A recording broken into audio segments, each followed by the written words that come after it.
je me sentais ridicule et j'avais peur d'oser. J'avais peur d'en faire trop, j'avais peur que les gens se disent mais elle se prend pour qui celle-là. Hello tout le monde, j'espère que vous allez bien. Aujourd'hui on se retrouve pour une vidéo assez particulière parce que en réalité je me suis dit quand est-ce que je vais avoir le temps de vous retourner une vidéo si ce n'est que pendant que je fais la cuisine en fait. Sinon je prends jamais le temps, donc on va parler de danse, mais en attendant je vais juste couper mes légumes. Et comme ça, juste on optimise le temps. J'ai gardé évidemment toutes les questions que vous m'avez posées sur Insta. Donc déjà, merci de les avoir posées. Et en plus, elles sont vraiment parfaites parce que je trouve qu'elles couvrent énormément de sujets à propos de la danse et de tout ce qu'on pourrait se poser comme question. Par contre, j'espère qu'on n'entend pas trop. Après, à tout le monde, ça fait un délire un peu ASMR. Bon, en tout cas, c'est vrai que dans la première vidéo de danse, j'ai surtout parlé de ma perte de poids qui, pour moi, est en fait, malheureusement ou heureusement, je sais pas trop, le sujet principal de ma vie, qui est le poids. Donc, si tu l'as toujours pas vu, je te laisse aller la regarder. Je sais pas ce que tu fais sur cette vidéo si t'as toujours pas vu la première. Mais c'est vrai que j'en ai pas trop parlé plus de comment j'ai commencé la danse, quel est mon rapport avec la danse aujourd'hui, etc. J'ai beaucoup parlé du passé et de ma transformation au fil du temps. Mais c'est vrai que j'ai pas trop parlé de aujourd'hui ce qu'il en est. Donc, je vais ressortir les petites questions et on est parti. Du coup, la première question, c'est comment tout a commencé? Question assez logique, chronologiquement parlant. Attendez, là, je suis un peu perdue. Alors, comment tout a commencé? Eh bien, il faut savoir que j'ai commencé la danse très très tôt. J'ai commencé à 7 ans et j'ai commencé par faire du modern jazz jusqu'à mes 15 ans du coup. Donc j'étais dans une école à Bayonne. C'était une asso quoi, enfin c'était une toute petite école. Et en fait les cours étaient même pas dans une vraie salle de danse en fait. C'était vraiment un gymnase. Si je me souviens bien, c'était le gymnase d'un... Enfin, c'était même pas un gymnase, en plus, c'était un peu bizarre cet endroit d'ailleurs, en y repensant. Donc j'ai commencé par le modern jazz, parce qu'à l'époque, il n'y avait pas beaucoup d'autres disciplines. Il y avait genre classique, contemporain, je pense. Mais après, il n'y avait pas ce qu'il y avait aujourd'hui, genre le street jazz, le commercial. En tout cas, ça s'appelait pas comme ça. Je pense qu'à l'époque, il y avait des trucs que je faisais. C'était peut-être plutôt même du street jazz que du modern jazz. Et pourtant, on appelait ça du modern jazz. J'adorais ça. C'est le seul truc que je me souvienne. J'adorais ça, c'était vraiment mon moment dans la semaine. Je loupais aucun cours, genre vraiment aucun cours. Après, à l'époque, je me sentais déjà un peu différente parce que j'étais un peu la seule en surpoids à cette époque-là. Et c'est vrai que par exemple, quand il y avait des galas et qu'il fallait choisir les costumes et tout, moi, j'avais jamais vraiment le même costume que les autres parce qu'il n'y avait jamais ma taille. Et je sais que ça m'a marqué parce que je me sentais déjà un peu différente à l'époque. Voilà, surtout quand t'es hyper jeune. Enfin, moi, j'ai commencé à faire des régimes, genre j'avais 7 ans, quoi. Et je pense que ça m'a un peu trauma, enfin, c'est même sûr. Donc voilà comment tout ça a commencé. Après l'année du lycée, en fait, je me suis dit, c'est quand même l'adolescence, donc je sortais quand même assez souvent avec mes potes et tout. En fait, j'avais plus la même implication, et puis même le mood un peu de l'école, dans mes souvenirs, on commençait un peu à me saouler. Je sais pas, j'étais plus dans cette phase-là. Peut-être que si j'avais essayé d'autres écoles, ça aurait pu me plaire, mais je pense que d'avoir fait presque 10 ans dans la même école, ça m'a suffi, quoi. Après, ouais, j'ai complètement arrêté jusqu'à il y a 1 an et demi. Donc de mes 15 ans à mes 24 ans, j'ai pas dansé, quoi. Donc il s'est passé quasiment 10 ans entre les deux. Je trouve ça ouf en y repensant. Pour autant, ça m'a grave manqué en vrai parce que quand j'allais voir d'autres spectacles, que ce soit de copines ou je sais pas de ma famille ou quoi, ça me manquait vraiment fort. Après, il y a d'autres passions qui ont pris le dessus. Quand j'ai commencé à faire mes études sup, je suis allée en BTS audiovisuel, donc c'est là où j'ai commencé très sérieusement la photo et la vidéo. Donc en fait, ça a un peu remplacé, on va dire. Il y a une période où je faisais aussi beaucoup plus de piano, donc en fait, les heures que je passais à danser à l'époque, en fait là je les compensais en filmant, en photographiant, en composant. Voilà, j'ai un peu changé de discipline pendant ces années-là. Après, je reste convaincue que dans la vie, il y a des choses qui viennent à nous au moment où on en a besoin. Et ça s'en va quand on en a plus besoin et ça revient si ça a besoin de revenir. Ah oui, parce que j'ai oublié de dire, attendez, à Toulouse, j'ai pas fait du modern jazz. J'ai fait, je fais toujours du coup, du street jazz et du commercial. Et un peu de heels de temps en temps, donc sur talon. Genre je prends des stages ou des trucs comme ça, mais je fais pas en cours. Le commercial me correspond beaucoup plus et le street jazz, je trouve que ça rejoint un peu les bases du modern jazz. Parce que les bases, c'est juste le jazz en fait. Du coup, j'ai un peu les bases académiques. Et c'est vrai que ça m'a quand même bien aidé. Ok, alors, comment tu fais pour tenir physiquement routine, sommeil ou alimentation? Cette question, en vrai, quand je l'ai lue, elle m'a fait un peu rire parce que j'ai un rythme, enfin une hygiène de vie à chier.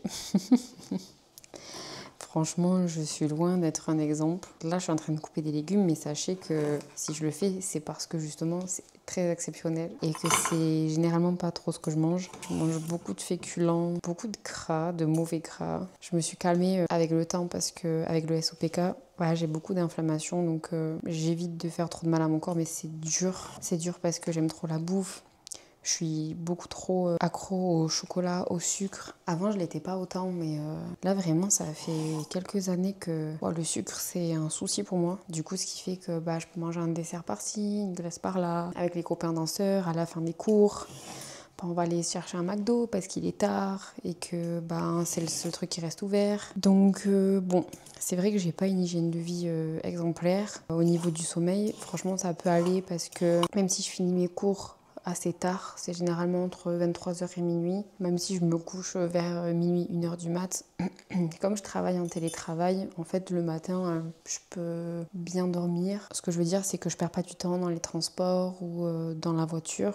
Si je commence à 9h, je me lève à 8h30, c'est suffisant pour moi. Après c'est vrai que j'aimerais faire des efforts sur beaucoup de choses. Je vais vous les dire clairement.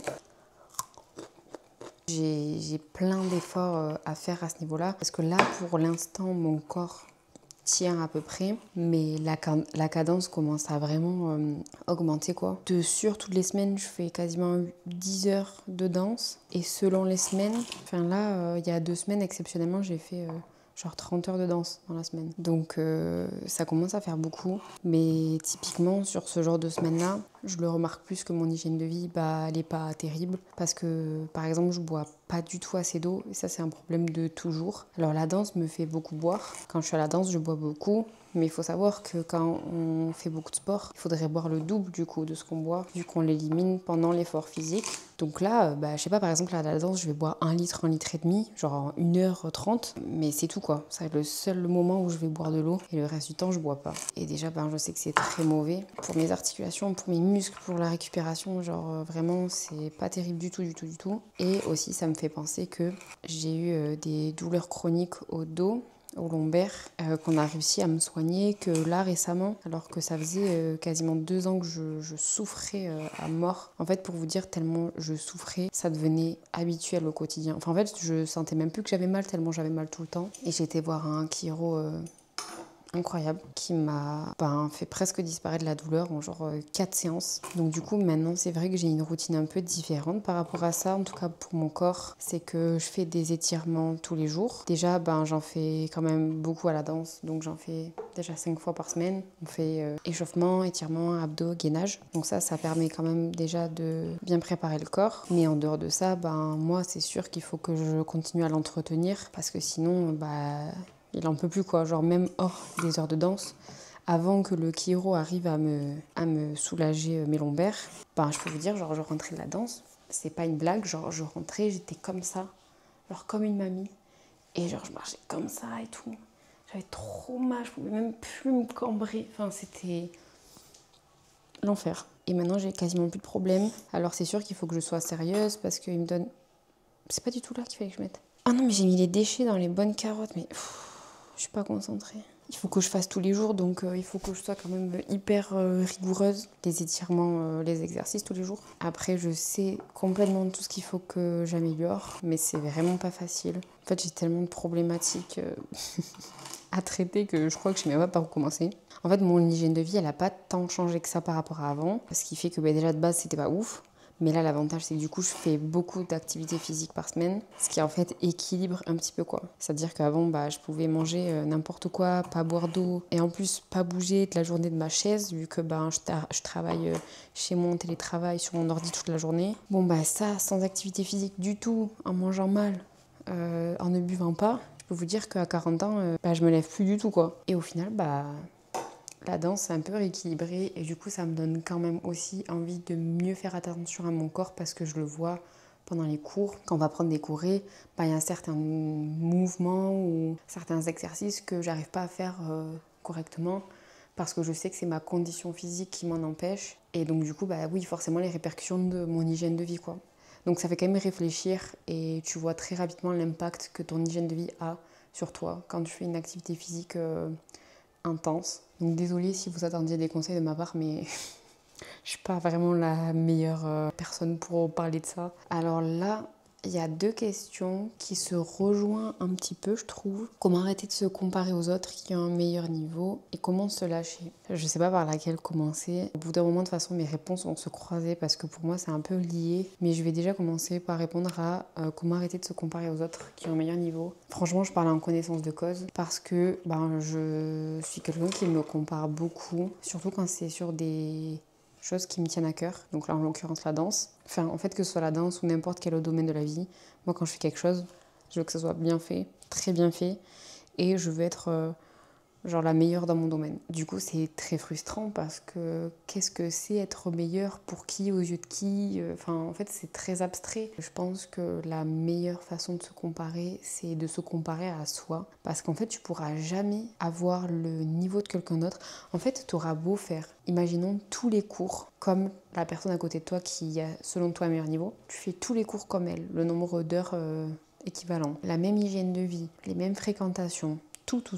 En fait, tu pourras jamais avoir un niveau équivalent parce que, en fait, tous les parcours sont tellement différents, toutes les histoires sont tellement différentes. Ton passé, ce que tu as vécu, les personnes que tu as rencontrées jusque-là, tes fréquentations, tes influences, en fait, tout ça, on se rend pas compte, mais c'est un réel impact sur la personne qu'on est aujourd'hui. Tu peux avoir des très bons danseurs, mais il y a d'autres personnes qui vont pas être sensibles à ce qu'ils font.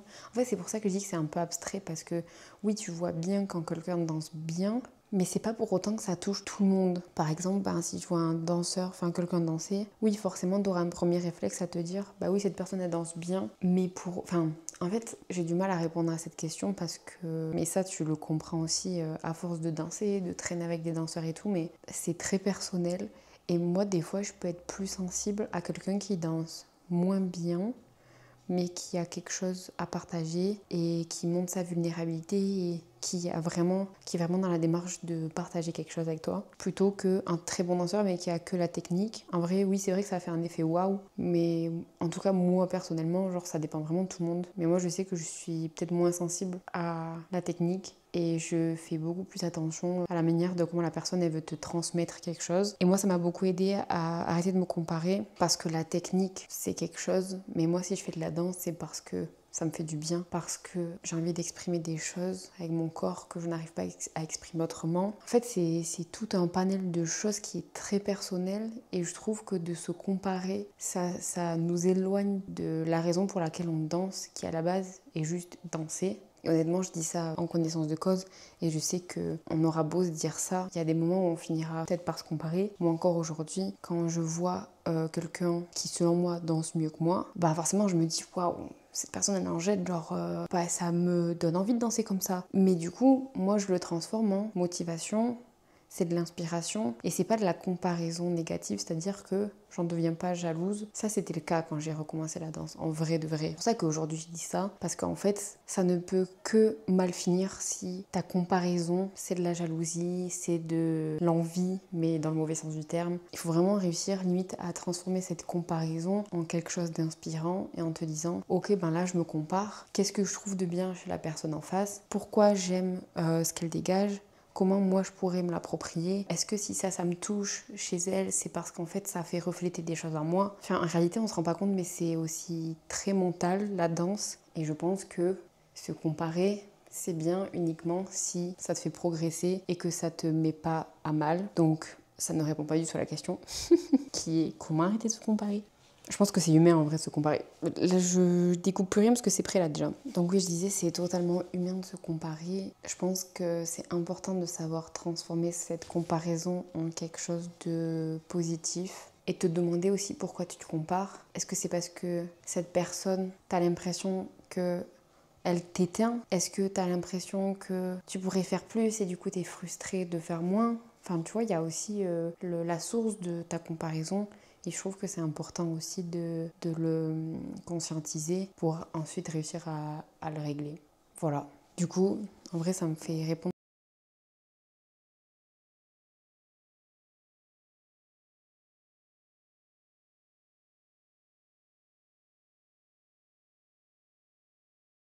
bien avec des profs qui t'encouragent, qui te motivent, qui te fait te dépasser et qui fait ressortir en toi vraiment tout ce feu intérieur et toute ta personnalité. Franchement, encore une fois, si je parle de mon expérience, quand j'ai commencé, j'étais pas du tout à l'aise. Et en plus, quand j'ai fait de la danse du coup à Bayonne pendant toutes ces années, en fait c'était dans une salle où il n'y avait pas de miroir. Et quand je suis arrivée à Toulouse et que je suis arrivée dans une école où il y avait un miroir pour danser, ce qui paraît assez évident quand tu fais de la danse, mais pour moi c'était pas normal. Et ben c'était très dur de se regarder dans le miroir. C'était trop dur pour moi parce que j'aimais pas ce que je voyais, je me sentais ridicule et j'avais peur d'oser, j'avais peur d'en faire trop, j'avais peur que les gens se disent mais elle se prend pour qui celle-là. Là clairement c'était une question de regard des autres en plus de mon propre regard qui était déjà assez dur à ce moment-là. Ben, une fois de plus, avec le temps, en discutant avec des gens, de voir que tu es dans un groupe très bienveillant, qui se tire vers le haut, etc., qui vient t'encourager, ben,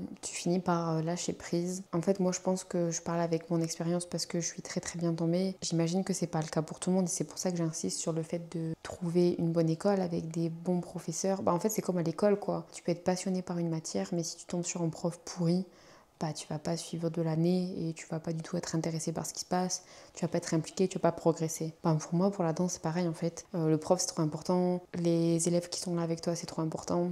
Et moi, ça m'a tellement tiré vers le haut. Et en fait, il y a ce truc, c'est pour ça qu'au début, je disais que pour moi, les deux questions, elles sont un peu liées. Au début, on se compare, parce que je pense aussi que ça fait refléter en nous, au début, quand on n'arrive pas à se lâcher, un truc en nous qui se dit, ben, j'aimerais être comme cette personne, mais j'arrive pas à faire ressortir ce feu en moi. Et le fait de réussir à se lâcher, des fois ça débloque tout, parce que tu te dis, j'ai peut-être moins la technique, mais je suis moins frustrée parce que je donne vraiment ce qu'il y a au fond de moi. Et des fois c'est aussi juste ce qu'on cherche à faire, ou pas, enfin ça dépend les objectifs de chacun. Moi, je sais qu'encore une fois, je prends la danse très à cœur. Il y en a, c'est juste un loisir lambda. Mais après, ça se fait avec le temps. Franchement, il n'y a pas de réponse... Enfin, je pense pas qu'il y ait de réponse parfaite. Ça vient vraiment avec le temps. Et encore une fois, il faut savoir que la danse, c'est de la danse avant tout. Et la danse, c'est juste bouger son corps. Et qu'importe comment tu le fais, tu danses déjà de base, tu vois. Après, la technique, c'est autre chose. Voilà, des questions très complexes. Je sais pas trop si j'y ai bien répondu. Mais c'est ce qui me venait spontanément. Putain, les gars, je crois que j'étais floue pendant toute la vidéo. J'espère pas. Tant pis, même si c'est flou, je resterai flou, hein. Vous m'écouterez en mode podcast. Oh non, mais je suis dégoûtée. En fait, c'est tellement petit que je vois pas si c'est flou ou pas. Bon, anyway, dernière question. Souvent dans le sport, il y a des phases faciles et d'autres dures. Ça a été lesquelles pour toi? Ça rejoint les questions d'avant. Ça va être la comparaison, évidemment. C'est le truc principal et aussi le point que j'ai abordé un petit peu, le fait que je sois trop perfectionniste et trop dans le contrôle. En fait, s'il y a un pas que j'arrive pas à faire, je vais tellement m'énerver parce que je veux tout réussir du premier coup. Ça m'est déjà arrivé, surtout au début, là beaucoup moins, mais surtout au début, de sortir du cours en pleurant et rentrer chez moi en étant dégoûtée. Déjà dégoûtée de ne pas avoir réussi et en plus dégoûtée d'avoir gâché ma soirée de danse parce que je rentre en pleurant, quoi. Et en réalité, c'est arrivé il n'y a pas si longtemps non plus. Moi, je me suis arrêtée en plein cours et je suis partie du cours, je suis allée m'isoler et j'ai grave pleuré parce que j'étais trop frustrée, j'arrivais pas à faire un pas et du coup ça me bloquait pour le reste de la choré et du coup je me suis isolée toute seule et là pareil ça m'a trop gonflé parce que en fait j'étais énervée d'être énervée. Le truc sans fin. Aujourd'hui ça me le fait moins, j'arrive beaucoup plus à canaliser et en me disant si j'y arrive pas à un pas, au pire je fais un pas à ma sauce et puis je le retravaillerai la fois d'après. Ou alors j'essaie pareil de me dire c'est juste de la danse et puis au bout d'un moment on est aussi là pour kiffer, ça sert à rien que je reparte en pleurant. Voilà, donc ça tournait beaucoup autour de ça, de la comparaison. Pareil, j'en ai parlé tout à l'heure mais ça a été très dur pour moi surtout au début quand je devais me regarder dans le reflet du miroir. J'y arrivais pas du tout. J'étais pas forcément en plus à ce moment-là dans des fringues dans lesquelles j'étais à l'aise parce que j'avais pas trop d'habits de sport dans lesquels je me sentais bien. Et ça, en vrai, j'ai pas trop parlé. J'en ai pas trop parlé sur la question du lâcher prise, comment se lâcher. Mais pour moi, c'est aussi hyper important de se sentir à l'aise dans les fringues que tu mets pour aller danser. Ça pourrait paraître un peu superficiel, mais en réalité, moi, je trouve que c'est hyper important. Et j'ai ressenti une vraie différence dans ma danse quand j'ai commencé à mettre des habits dans lesquels je suis confortable et que je me trouve stylée. Typiquement, évidemment que je fais partie des moutons qui achètent les Yes France par milliers. Le jogging il coûte 65 balles, mais t'inquiète pas qu'il est vendu avec le flow. Genre, je l'ai en 15 000 couleurs. Bon, là on voit pas tellement, je pense. Mais depuis que je les ai, je suis là. Mais c'est qui cette meuf trop stylée qui danse? Ben c'est moi. Donc, les fringues, c'est très important. Voilà, après les coups durs, en vrai, ça tourne beaucoup autour de ça. En fait, la comparaison et mon reflet dans le miroir. Je touche du bois vraiment très fort. Que je me suis pas beaucoup blessée pendant les années où j'ai repris la danse. Donc là, dernièrement, ces 2 dernières années, je touche vraiment du bois. Parce que là, on est à 2 mois du gala que je ne me blesse pas tout de suite. Jamais même si possible. Voilà, donc oui, j'ai des douleurs chroniques, mais maintenant je suis suivie pour ça. Je suis hyper rigoureuse là-dessus. Franchement, je fais très attention parce que justement, c'est encore plus frustrant si j'arrivais pas à faire des mouvements, que j'arrivais pas à danser correctement, si en plus, ben, je sais que c'est ma faute, quoi. Donc non, en vrai, sur ça, je suis hyper rigoureuse. Voilà, les difficultés, c'est la comparaison et je trouve que c'est déjà une assez grosse difficulté. Voilà. Je sais pas quoi dire de plus. Franchement, c'était trop cool de tourner cette petite vidéo par contre. Vraiment, j'ai coupé mes légumes en 10 minutes à peine. Bon, au moins, il y aura un décor différent. J'espère que ça vous aura plu. Si vous avez d'autres questions, n'hésitez pas à me les poser en commentaire. Je referai évidemment une autre vidéo de danse. J'ai déjà plein d'autres idées. C'est juste qu'il faut que je trouve le temps. Mais promis, ça sortira. Merci d'avoir regardé cette vidéo. J'espère que j'ai pas été floue tout le long. Je vous embrasse très fort et je vous dis à très vite.